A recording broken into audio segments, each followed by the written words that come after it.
So there's 6 ways to grow your business to be recognised as the authority in your industry. So where we're starting with is this story of business failure. We had a customer that was going great and we were looking after the positioning and the branding and everything that went with it. They were growing the business. You go into our website, there's pictures of me with Harry Redknapp and the world was a brilliant place. And then it all crumbled, it all just fell apart. Everything was driven by 2 things at a time. It was driven by ego, it was my own ego, and it was my own desire to please everybody, the people we work with. Let's do that, let's do this other project, we're going to build this out. And that was the things that become the undoing for us. How is this relevant to all of us? There's 4.8 million private sector businesses in the UK, but most of us are all small to medium companies. But what's really interesting is there's a stat that came out from Startup Britain only a few weeks ago. And it looks at the number of small businesses that are being set up in the UK. And it's growing. We can understand why in the environment that we're in, and the world is a different place now, and people are becoming more entrepreneurial and giving that go. But when we're seeing that it's increasing by 10% from 2011, what we're starting to see is that we are in this, we're in this pool of data. We're swimming around in this pool of data. But what we're also seeing from here is that there are definitely more of us. There are more of us going for our customers. More of us are competing with one another to find our place.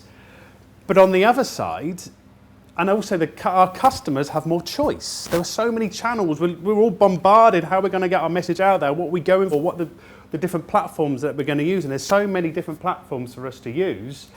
But I have to say, the majority of businesses look the same. These 6 different areas that we're going to look at that kind of introduces how to create and how to position yourself as the go-to person in your industry. The main ways to influence human behaviour are either by manipulating or inspiring others. What by this I mean that if we're manipulating, it goes back to when we were in the playground. You know, are you going to be in my gang? But the other way, what we're kind of looking at now is by inspiring people. If we create ourselves and our markets as the people that people come to us because they know, trust and like us, we position ourselves as the logical choice. We position ourselves as the people that people want to do business with, and that's what this talk is all about.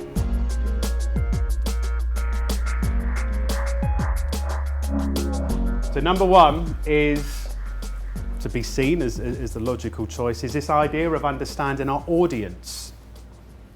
When we look at our audience, now here's a really important thing, is that it doesn't matter the size of your audience. What matters is that those people are listening. That's really important. A good example of this is that we are all driven by a world of collecting numbers. We are driven via Twitter and Facebook and everything else. We're all driven by the need to collect numbers. It has to be seen as a necessity. It isn't. What we need to do first of all is to kind of attract people in via the messages that we're sending out, and then trying to build an engagement in terms of people trusting you and people wanting to work with you and people to kind of make that association. And the idea is that the higher that the audience, trusts you, the more likely they're going to do business with you. Now, nothing here that I'm talking about is rocket science, but it's kind of real simple things in terms of building the rapport and a 2-way flow of communication.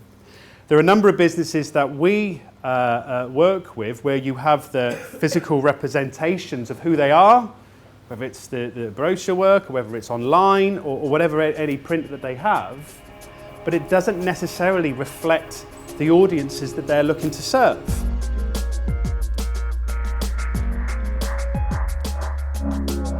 Number 2 is about having a personality, and decisions are based on relationships. It does my head in when you go to a networking event and you will get that email from somebody that you never even saw that says, "Hi Dave, great to see you today. Just want to let you know that if you want to buy this or this carpentry service is around, and if you need us, we're kind of here for you." It's nonsense. It goes nowhere. Which is why I'm saying don't be that guy. That guy that is based on making a sale as opposed to building a relationship, which comes to our personality. And having a personality comes back to being a lot more emotional. It comes to letting our ourselves bubble to the surface and not hide behind something. which is why I'm saying if there are 484,000 new businesses that were set up last year, then our unique thing to all of us is us. We know in terms of our characters and our personalities, and try not to be like the rest. But let's look at our kind of characteristics in terms of our integrity and authenticity and being transparent in the people that we deal with day on day. That comes to the idea of having an opinion. So the idea is find with what you do and what you stand for and pick your side of the road and stick to it. And that is the way that kind of sets you apart when people kind of look at you in terms of understanding who you are and what you represent, because this is what your business is all about and this is what you believe in, and you're here to create better communities. Because if you've got an opinion, people will then start to look at you as the expert, and that's what we're trying to look at here, is to be seen as the expert and to be seen as a trusted source. When people first done business with us, they came for the what. And the what was the design and the brand and the work that we put together. But over time, it was the who. It was people kind of liked who they dealt with.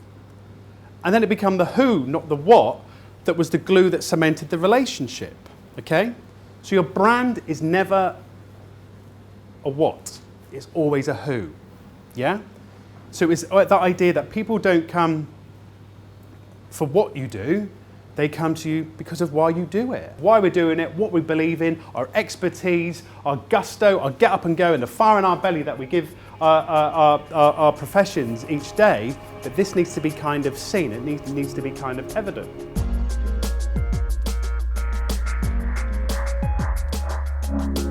What's going on here is this idea of helping the community and being seen as part of the community.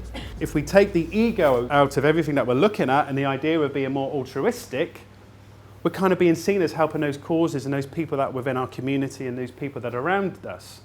Because we're believing in what we're doing, and we're believing in what we're doing with our businesses is there to help the people that we work with. What can we do for you? And that should always be the question. There's a really good book by a chap called Simon Sinek, and he's written a book called Start With Why. I really recommend it, it's really good.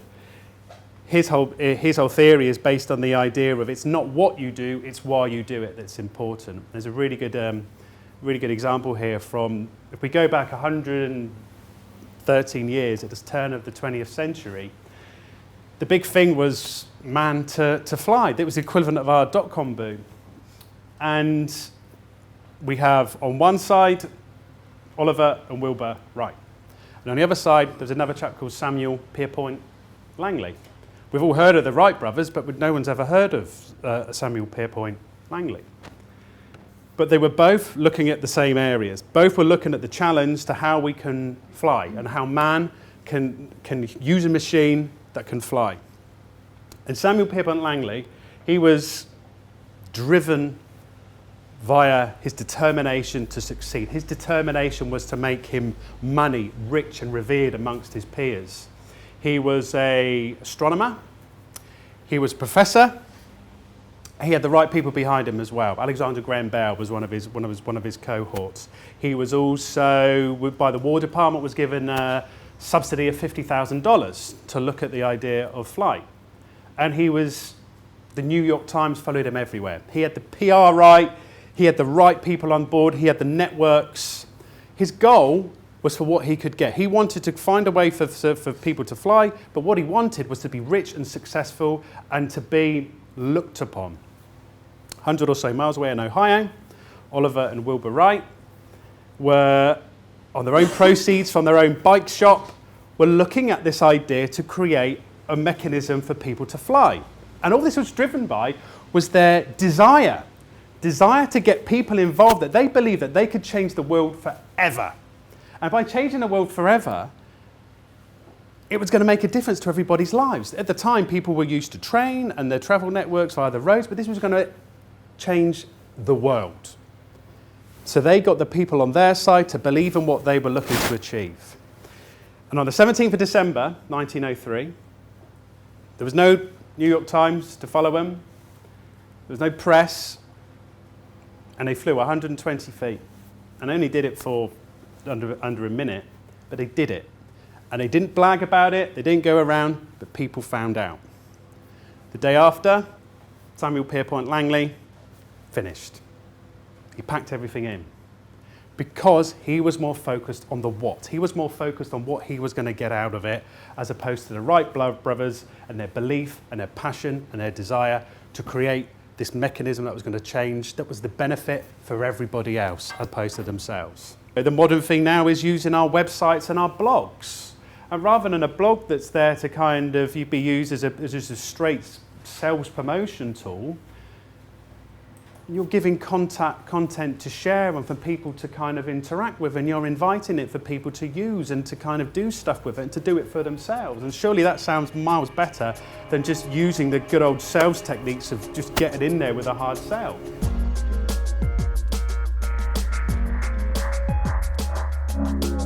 Telling a story. You know, we've got to put the welcome mat out for people. Everybody that we deal with in terms of the customers and prospects and people that we deal with, you know, let's get them on board, let's get them in, let's get them in our home, not in our homes, but in our business environment, and let's put our arm around people. The important thing is to tell the people that we're working with, or the people we interact with, is who we are and why we're different, and more importantly, why should we care? The world of social media now is a great level playing field for us all. It doesn't really matter the size of us, nobody necessarily knows, but it's a great way to kind of interact and use these different ways that we're kind of here to make people's lives better. And there's these really kind of nice little 3 Ps that I've got here in terms of point it, prove it, and perform it. An example could be, we can use email that can kind of turn prospects into customers. And if you prove it, from our side, is that we send out maybe webmails to prospects, not customers, and depending on the message that we're sending our audience, we can turn them into customers, yeah? That's in terms of proving it. And performing it, I always say we're big advocates of using MailChimp, MailChimp.com, and using MailChimp, you can target your audience visually and with messages and the right content to get them on board.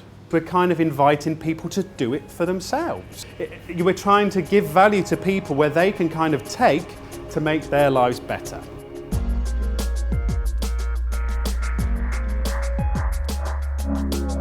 And most people will send out a message with a fingers crossed. Things that have worked for us, for example, have been newsletters over the past year, of newsletters to give to our audiences. What's worked has been webmails that we've sent out. We've created guides for our audience. We've created webmails for our audience through a kind of real simple ways that are controlled via us. It doesn't involve advertising, but it's controlled via us to kind of put us in front of our audiences. But the worst thing you could do is nothing. If you're inactive, nobody knows you're about. But there are so many different ways that you could use now to kind of promote your message. I mean, but it has to be targeted. It has to be specific to our audience.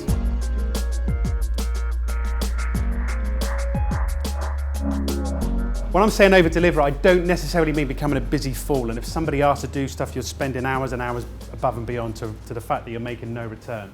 In a world of where we have more competition now, those who succeed are those that overserve. It's the little things in life that kind of win.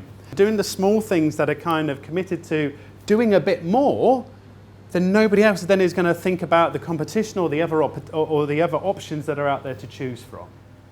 This helps us to grow because then we're becoming more focused on the people that we work with. We're here to create better lives for others. And that's what we're trying to do as businesses, is to build a rapport with people that they come back to us.